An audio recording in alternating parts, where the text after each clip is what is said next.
একজন শুধু ব্যবসায়ী হাবিব আজমির কি করে আল্লাহর অলিত্ব লাভ করলেন, আল্লাহর নৈকট্য লাভ করলেন, তার দ্বিতীয় খণ্ড আমি উপহার দিচ্ছি। যদি ভালো লাগে তাহলে আমার গাওয়া সার্থক। আমার মানব জন্ম ধন্য হইতো তোমার পর যদি পাইতাম রে, দয়াল তোমার পিরিতেই মজি।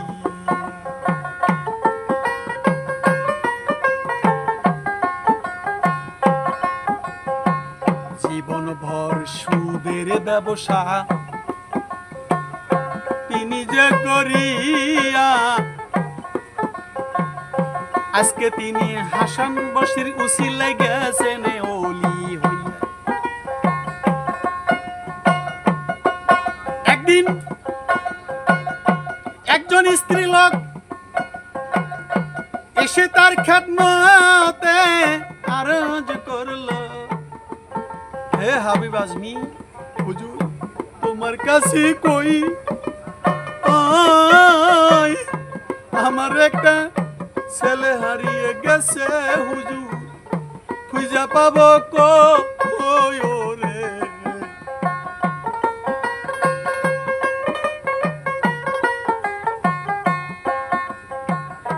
কোথায় যেন হারিয়ে গেছে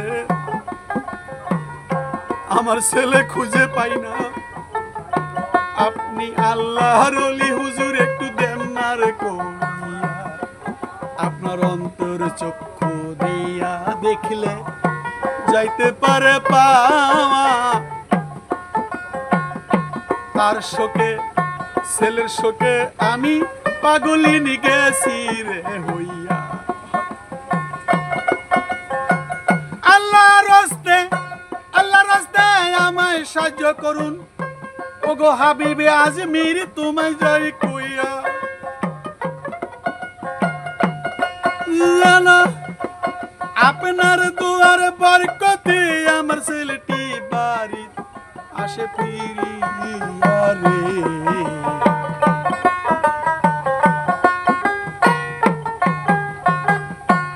হে আল্লাহর ওলি, আপনি একটু দোয়া করুন আমার পুত্র যেন ফিরে আসে। হযরত হাবিব আজমির রহমাতুল্লাহ বললেন, তোমার কাছে আমি, তোমার কাছে কিন্তু দোয়ার বরকতে তোমার কাছে কি কোনো রূপা আছে কি? স্ত্রী লোকটি বলে, হ্যাঁ, 2টি দিরহাম রূপার টাকা আছে। হাবিব আজমির বললেন, তার কাছ থেকে দিরহাম 2টি নিয়ে সদকা করো, সদকা করে দাও। এরপর দোয়া করে বললেন, যাও তোমার পুত্র এসেছেন। তোমার ছেলে হারাইয়া গেছে, তোমার কাছে রূপার পয়সা তাই থাকিলে তা দান করো, সদকা করো, তোমায় জানাইয়া। এবার 2টি দিরহাম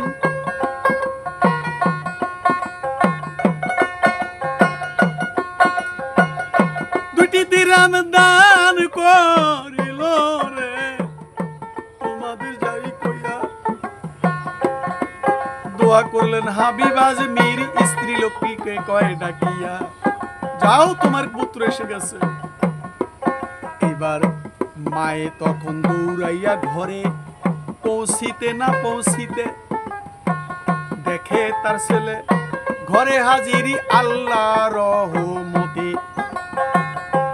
এরপর ছেলেকে জিজ্ঞাসা করে, বাবা এতদিন কোথায় ছিলা তুমি? সে বলে, মা আমি পথ হারিয়ে কিরমান শহরে গিয়েছিলাম জানি, সেখানে এক উস্তাদ সাহেবের কাছে পড়াশোনা করছি। তিনি আমাকে বাজারে গোস্ত কেনার জন্য পাঠাইছিলেন জানি রে।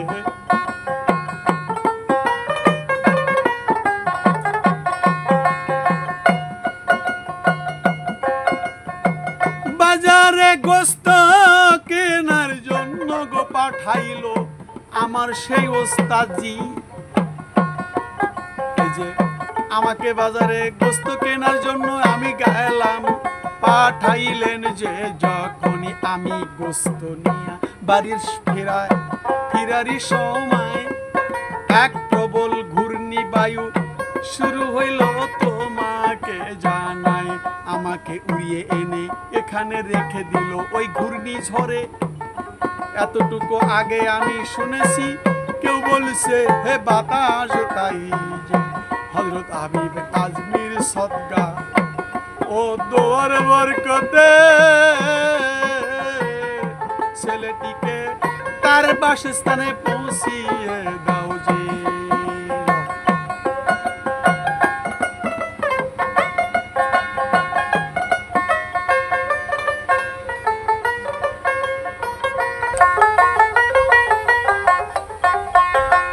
ছেলেটি বলতেছে মা সেই ঘূর্ণি বায়ু আমাকে বাড়িতে পৌঁছিয়ে দিল একটু আগে। তবে মা আমি একটু আগে শুনেছি কেউ বলছে হে বাতাস হযরত হাবিব আজমির সদকা দেওয়ার বরকতে এই ছেলেটিকে তার বাসস্থানে পৌঁছিয়ে দাও। মাগো যখন বাতাসটি এই শব্দটা শুনলাম তখন ওই ঘূর্ণিঝড় আমাকে পৌঁছায় দিল। এমন আল্লাহর ওলি হয়ে গেল। প্রমাণ আছে জিলহজ মাসে ৮ তারিখে লোকে তাকে বসরা নগরী দেখলো। এরপর বসরা হাজিরা ৯ জিলহজ তাকে আরফাতের ময়দানে পাইল। এ কেমন কথা? জিলহজ মাসের ৮ তারিখে লোকে তাহাকে বসরা নগরীতে দেখেছে এবং এরপর বসরার হাজিরা ৯ জিলহজ তাকে আরফাতের ময়দানে দেখতে পেয়েছেন। একবার বসরা নগরে দুর্ভিক্ষ দেখা দিল।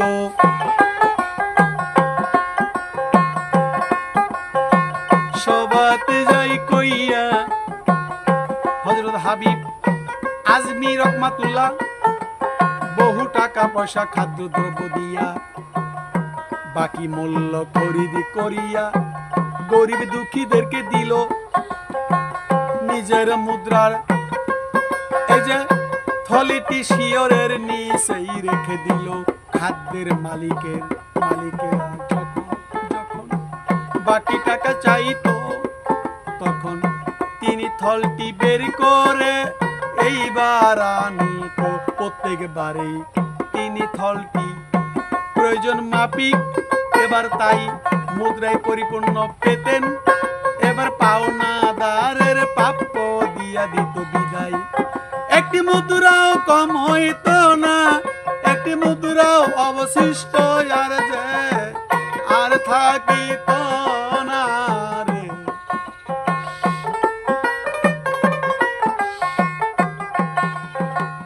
বসরা নগরীতে অভাব অনটন গেছে হইয়া। মালিকেরা টাকা পয়সা রাখতেন হাবিব আজমিরের কাছে যাইয়া। প্রত্যেকবারই তিনি থলেটি প্রয়োজন মাফিক মুদ্রা পরিপূর্ণ পেতে এবং পাওনাদারের প্রাপ্য দিয়ে বিদায় কইরা দিছে। এবার হাবিব আজমির এমন উচ্চমানের ওলি ছিল যে টাকার থলটি আগে থল ছিল, এখন তো টাকার পকেট বা ব্যাংক। টাকার থলের ভিতরে মুদ্রা রেখে বিছানার নিচে রাখতো আর প্রতিদিন যারা রেখে যেত আমানত তাদেরকে সেটা দিয়ে দিত, আবার রাখতো, ওটা পূর্ণ হয়ে থাকতো। বসরা শহরে কোনো এক চৌরাস্তার পাশে এই চৌরাস্তার পাশে হযরত হাবিব আজমির রহমাতুল্লাহের ঘর অবস্থিত ছিল। তিনি সর্বদা একটি চামড়ার জামা পরিধান করতেন। একদিন তিনি জামাটি পথের ধারে রেখেই কাছেই ওযু করতে গেলেন। ঘটনাক্রমে হাসান বসরি সেই স্থানে পৌঁছে জামাটি দেখলেন। কেউ জামাটি নিয়ে যেতে পারে মনে করে তিনি কি করলেন, সেখানে দাঁড়িয়ে তা পাহারা দিতে লাগলেন। হাবিব আজমি রহমাতুল্লাহ ওযু করে সে হযরত হাসান বসরিকে সেখানে দাঁড়ানো দেখতে পেলেন। তিনি জিজ্ঞেস করলেন, হে ইমামুল, হে ইমামুল মুমিনিন, আপনি এখানে দাঁড়িয়ে আছেন কেন? হাসান বসরি বললেন, বাবা তুমি কার উপর নির্ভর করে জামাটি এখানে রেখে গিয়েছো? তোমার তো একটি জামা। হাবিব আজমি রহমাতুল্লাহ বললেন, যিনি আমাকে এর প্রহরী নিযুক্ত করেছেন তারই উপর নির্ভর করেছি।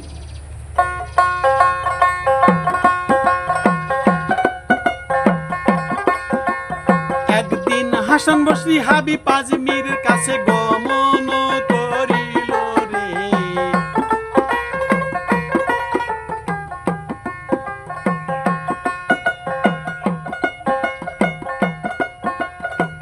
সেই দিন হাবিব আজমিরের ঘরে একমাত্র রুটি ছিল আর একটু লবণ ছিল রে ভালো। আমার মুর্শিদ কেবলা আইসা গেছে তোমাদের যাই কইয়া, একমাত্র রুটি কিঞ্চিত লবণ আছে তোমাদের যাই কইয়া।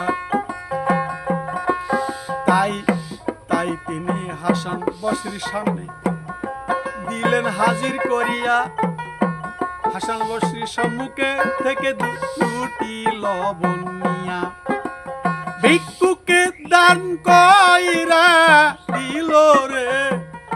হযরত হাসান বসরি কিছুটা হাবিব আজমির এবার হাসান বসরি মন ক্ষুণ্ণ করলো তোমায় বলি জানি। হাবিব মন খারাপ করে বললেন, হে হাবিব, তোমাকে তো আমি খুব উপযুক্ত লোক বলেই জানি, তবে এর সাথে যদি জ্ঞানও থাকতো তবে আরো ভালো হতো। মেহমানকে সামনে খানা দিয়া সেটা ভিক্ষুককে আবার দিয়ে দাও। মেহমানের সম্মুখ থেকে রুটি নিয়া কি ঠিক হয়েছে তোমার? ভিক্ষুককে এ থেকে এক টুকরা রুটি দিলেই তো হতো। হাবিব আজমি রহমাতুল্লাহ এর কোনো উত্তর দিলেন না। একটু পরেই এক গোলাম এক খাসা ভরা পোলাও মিষ্টান্ন এবং অন্য এক খাসায় করে উৎকৃষ্ট রুটি এনে সেখানে রেখে এবং 500 দিরহাম হযরত হাবিব আজমির হাসান বসরির হাতে দেন। তৎক্ষণাৎ তিনি দিরহামগুলো গরিব মিসকিনকে দান করে হাসান দিয়ে দিল।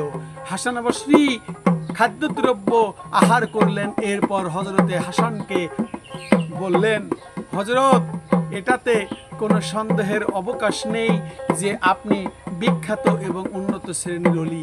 তাহলে এর সাথে কিছু একিন থাকলেও খুবই ভালো হতো। ফলে ইলম ও একিন একত্রিত হলে আপনার মর্যাদা আরো উন্নতি করত। ইলমের সাথে একিনের সংযত একান্ত আবশ্যক।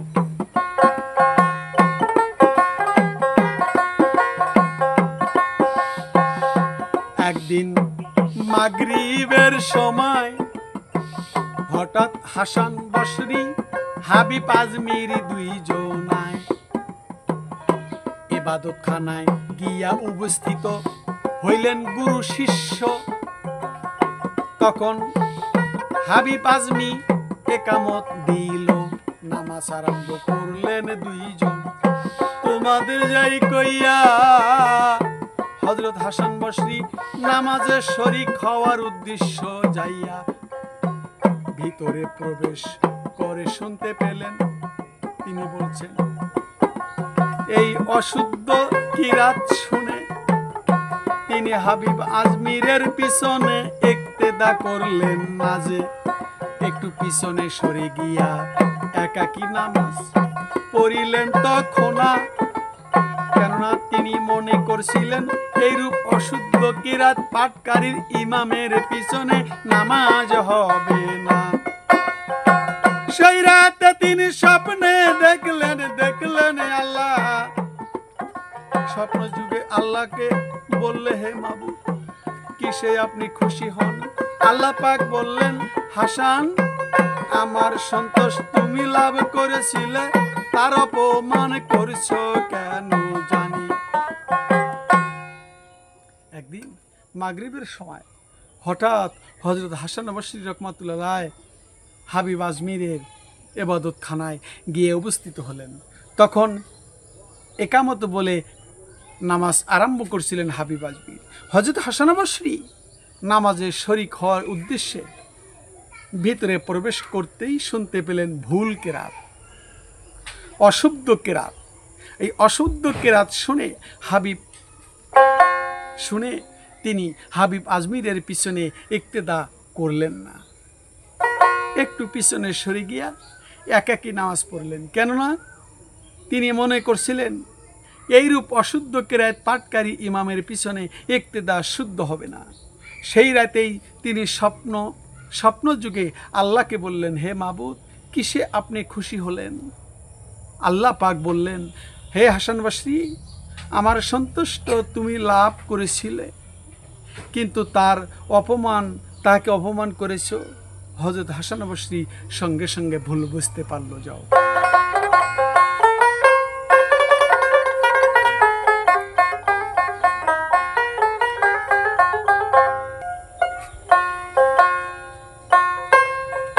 বললেন, হে আল্লাহ, তাকে কেমন করে হয় গো, তা কেমন করে বলো না কুলিয়া রে।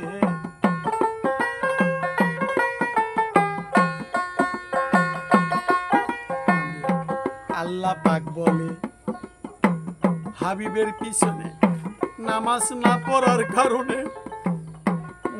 কারণে তা হয়েছে তোমায় বলি যে, কেননা হাবিবের নামাজ তোমার নামাজের চেয়ে বহুগুণ বেশি শ্রেষ্ঠতা ছিল, জানো না তুমি। কিন্তু তুমি কেবলকে শুদ্ধ করে পড়ার প্রতি লক্ষ্য করেছ, কিন্তু তার বিশুদ্ধ ও খাঁটি নিয়তের প্রতি লক্ষ্য করনি গো।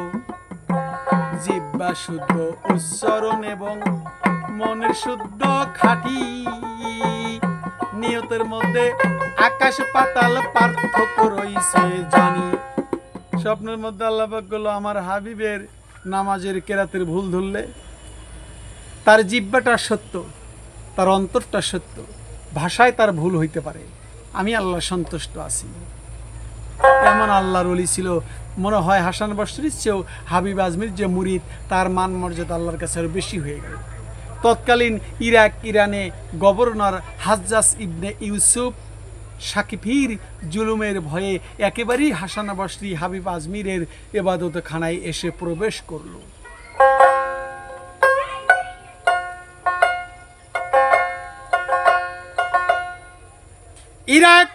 ইরানের গভর্নর হাজ্জাজ ইবনে ইউসুফ ভাইরে, তাদের জুলুমের ভয়ে তাই একবার হাসান বসরি রহমাতুল্লাহ আলাইহি হাবিব আজমিরের ইবাদতখানায় ওই হাজ্জাজ ইবনে ইউসুফ উপস্থিত হইল। তাই হাজ্জাজের লোকেরা তার অনুসরণ করল, কিন্তু তাকে দেখতে পেল না। হযরত হাসান বসরি বললেন, হাজ্জাজের লোকেরা এসে আমার গায়ে হাত দিয়েছিল, কিন্তু আশ্চর্যের বিষয় তখন তারা আমাকে চিনতে পারেনি। তারা হাবিব আজমিরকে বলে, হাসান বসরি কোন দিকে গিয়েছে? হাবিব আজমির বললেন, তিনি তো এখানেই রয়েছে।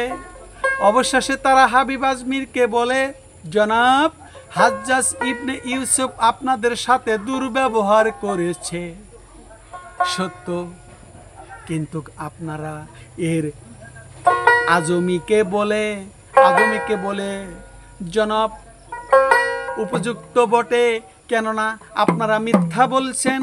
হাবিব আজমির বললেন, হযরত হাসান বারবারই আমার সাথে মসজিদে নামাজ পড়তেছেন। হাসান বসরির কথা বললেন, এখানেই তো আছে। হাসান বসরি মিথ্যা বললেন না, তোমরা না দেখলে আমি কি করব? ইউসুফ ইবনে হাজ্জাজকে বললেন, তার লোকেকে বললেন, হে বাদশার লোকেরা, তোমরা হাসান বসরিকে না দেখলে আমি কি করব? এই কথাই তখনই তারা পুনরায় মসজিদে প্রবেশ করে হযরত হাসানকে তালাশ করলো, কিন্তু দেখতে পেল না। ফলে চলে যেতে বাধ্য হলো। কিছুক্ষণ পর হযরত হাসান বসরি মসজিদ থেকে বের হয়ে হযরত হাবিব আজমিরকে বললেন, হে হাবিব, আমি তোমার উস্তাদ, কিন্তু তুমি ওস্তাদের মর্যাদার প্রতি লক্ষ্য না করে হাজ্জাজের লোকদেরকে আমার সন্তান বলে দিয়েছ। হাবিব আজমির উত্তরে বললেন, ওস্তাদজি, প্রকৃতপক্ষে আমার সত্য কথা বলার কারণেই আপনি মুক্তি পেয়েছেন। মিথ্যা বললে আমরা উভয়ই গ্রেপ্তার হতাম। হযরত হাসান বসরি রহমাতুল্লাহ বললেন,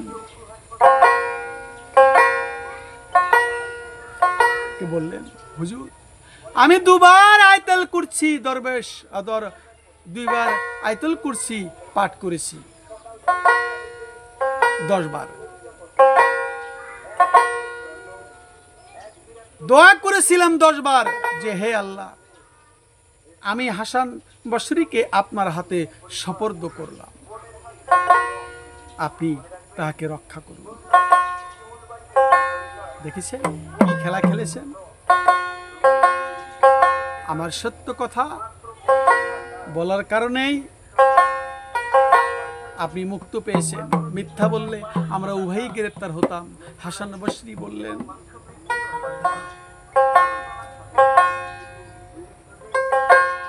এমন আল্লাহর আলী কয়জন আছে রে, তোমাদের যাই কইয়া